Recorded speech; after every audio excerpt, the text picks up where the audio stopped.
Hello everyone, this is just a quickie video to sort of chat about some of the things that I am planning to work on in the next few weeks. And I will be putting up a video for the Sashiko Stitch Along thing. That would be Charlie's tail, by the way. Wait a second. Charlie, there we go. I haven't done it quite yet, but I'm going to put up a little video about what you need first, because I did get a request for that. So I'm just going to do like a shorty video on what you need if you're planning to stitch along. The shortest version of that is you need a kit, or you need fabric and a pattern that you've marked, and you need thread. Sometimes the kits come with it, sometimes they don't. You also need your Sashiko needle, and you need your scissors. Oh, Charlie. Okay, sorry. So, just a very, very simple stitch along. You can choose the same thing that I'm doing. I'm doing the bunny towel, and we will have more of those in stock. They're supposed to be on the way from Japan very soon. As soon as she gets me my invoice, because I have to pay my invoice first. They will hopefully be on the way from Japan. So if you wanted one of those adorable bunny towels, it's coming, like totally coming. You can pre-order it now, but it's coming. Anyway, but you do not have to do the bunny towel. You can choose something else to stitch along with. But in that same vein, I took a class. Yes, I took a class recently. And the class was this really cool cyanotype class. And then you use Sashiko to decorate. So this one has the Sashiko on it.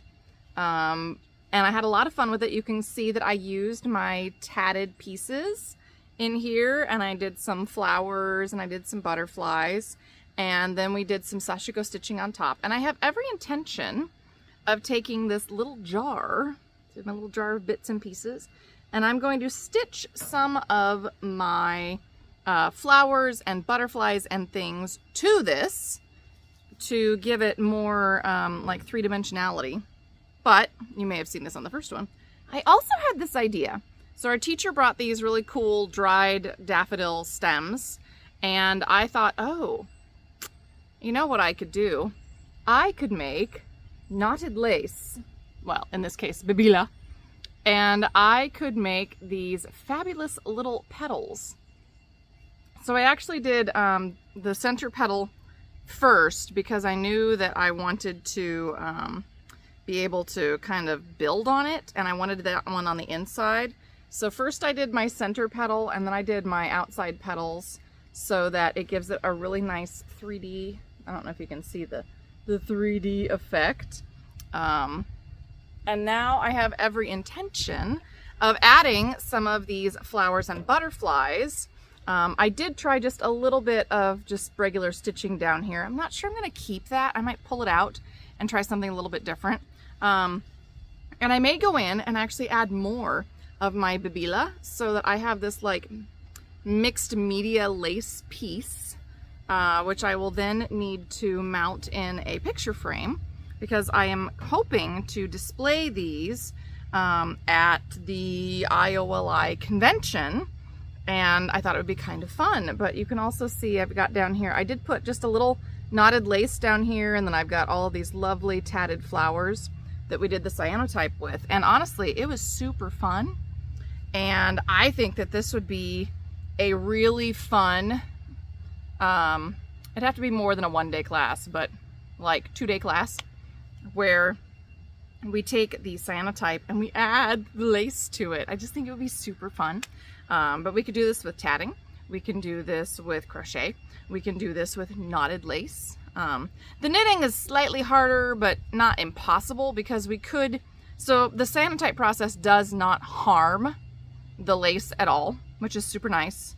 You can look up what cyanotype is, but basically it's a reactive dye, and you, it's a resist dye technique. So you take your pieces that you want to be white, you place it on top of your fabric, you set it out in the sunshine, you let the sun do its thing, and it's not very long. If there's a lot of UV rays, we're talking, 3 to 5 minutes.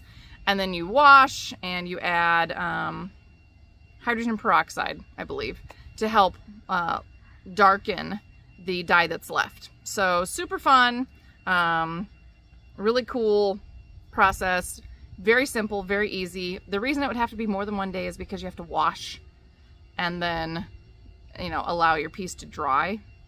It's like you wash it and then you lay it out, you let it dry, and then you can stitch on it the next day.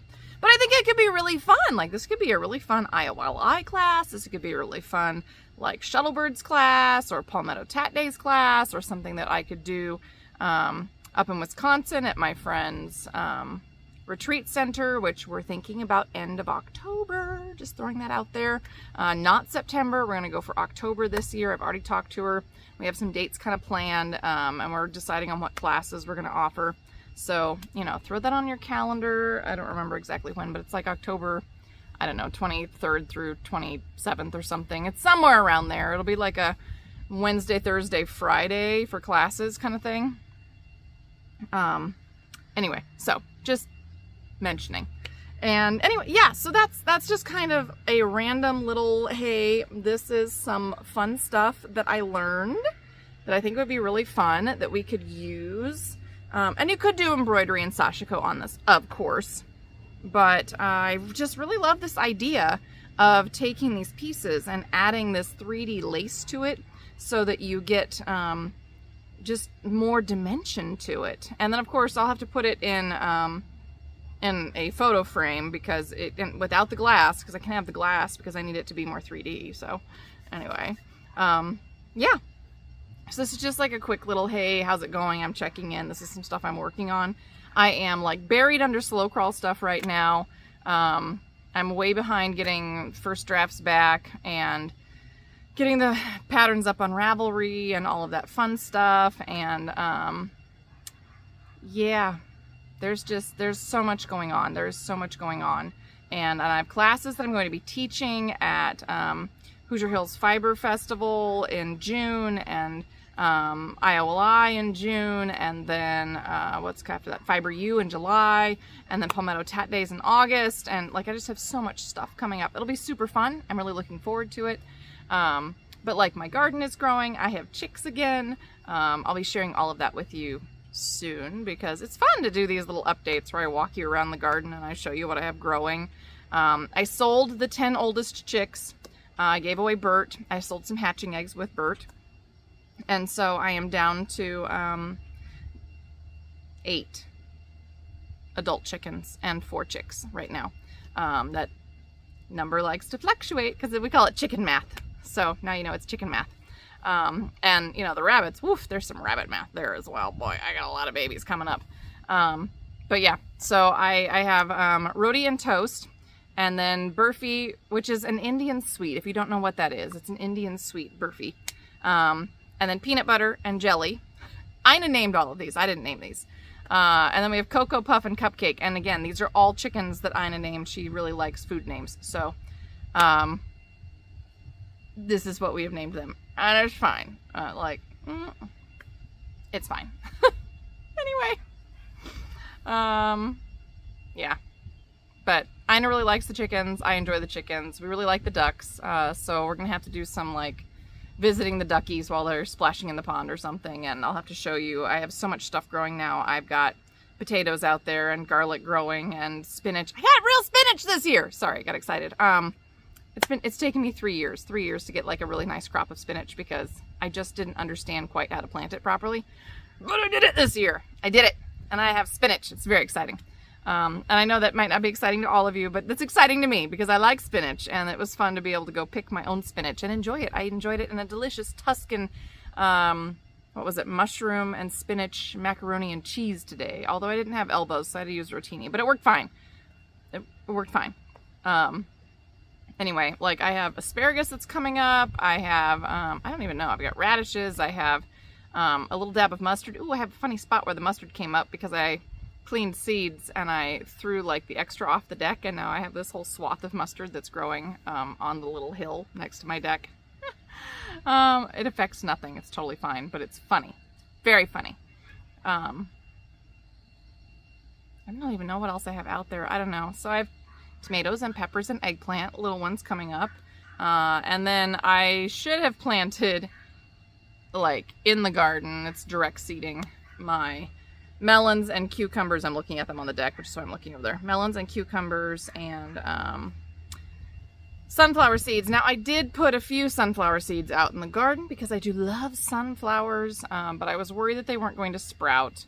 I do have a few that volunteered and came up from last year, randomly, but I'm not sure I can keep them where they are, and I have to make that decision in the next couple of days before they get too big, and I can still move them. But I did throw a whole bunch of cucumbers in a tray, and the melons, and the okra, forgot about the okra, and the sunflowers, because I haven't been able to get out to the garden like I wanted. But this way, they can get a little bit of a start on the deck, and then I can take them out, I can get them planted, and everything should be a-okay. At least, that's what I'm hoping. I don't know what else we put out. We planted the onions today, a whole bunch of onions. I ordered way too many onions, and in fact, I planted like, I don't know, probably 200 little onions from the onion sets. Kind of all over the garden. Like I did a whole raised bed of onions. I mean, I'll take you out there and show you. But then I also put some like in between the potatoes, and I also put some more over with the garlic that had kind of some sketchy patches. I don't know. It is what it is. So anyway, I have lots and lots of onions left. I'm actually going to take some to my sister-in-law when I go see my family this weekend. And I shipped a little box to my friend Kevin. I told him I was just going to put 50 in. I think it was more than 50. Like I just sort of put a couple little handfuls of each of the 3 colors in. And these beautiful little seed onions, you know, they're only like yay big. They're so small. There might be a few more in there. So Kevin, if you ever watch this, I'm so sorry. I told you 50. It was a lot more. It was a lot more. And it was just a teeny little box, because they don't take up much space, but I've learned my lesson. My husband likes the red ones a lot more. I like sweet onions best, but I will sometimes, you know, use white onions. I'm not a huge fan of yellow. I don't know. I don't like yellow as well. But if I have my choice, I like sweets and he likes reds. And so I was like, well, I'll just get a mix and I will get, you know, the set that's 3 different colors of onions. And it was a lot. Oh my God, it was a lot. A lot. So, yep, well, whatever. We're going to see what happens. You know, maybe I will have terrible luck and none of my onions will grow, and it'll be like last year where I harvested a few, but not a huge amount. Or maybe it will be a bumper crop of onions this year. Who knows? I sure don't. Anyway. Yeah, so I'll take you guys for a walk through the garden, maybe next week. It's always nice when there's like really visible progress. And I'll take some little videos. We have chicks again because Coco hatched out 4 of the 6 eggs that I let her keep. So we have babies. And we'll talk chicken genetics because they have some funkiness going on that's super cool. But like stuff I didn't really know that I needed to be paying attention to, because they have feather feet and 5 toes. Only one of the chicks is missing a toe, so it has like a little nub. So we're calling that one Nubs. Ina did not get to name that one. If we keep that chick, its name shall be Nubs, because that's what it needs to be. And I'll get into it more, but I'll talk about like how I know who the chick's mother is based on that, because it's interesting stuff. At least I think it's interesting. Whatever, you're getting dragged along for that. But I'm going to get this up so that you can, you know, kind of see what I'm working on. And I will talk to you all again soon. Like I said, I will get that little, like, what you need for Sashiko video up, so that we can talk about it. Really quick. Hopefully really quick. And ideally, I will have those Sashiko kits, the cute little bunny towels, in my hot little hands very soon. And there will be a full restock on all of the Olympus colors and the Daruma and everything. Anything that I'm really low on or missing from Japan that I usually get from Japan. Ooh, that was a buggy. Go away, buggy. Yeah, it's coming. It'll be up soon. And yeah, so go shop the website. Don't forget to do that. It's www.atwistedpico.com. Make sure that you are following us on Instagram, Facebook, TikTok, YouTube, and don't forget to sign up for our newsletter. Make sure that you have subscribed and followed. Hit that like, leave a little comment for us, and I will keep adding more videos as we go forward. Tell your friends about us. It really helps. We are a very tiny shop. It's 2 people. Tina and myself. We have a few friends that help us out on occasion, like Laura and Tamara and Lauren. I had to separate Laura and Lauren. And they are separated because Laura is on one side of the country and Lauren is on the other. But anyway, there's not a lot of people that help us get it done, but you know, we're out here and we're helping you, and hopefully we'll keep bringing you more fun stuff. So keep watching the website and make sure you take care of yourself mentally, emotionally, physically, and craftually. Try to get that 15 minutes of crafting in every day, and I will see you next time. Bye.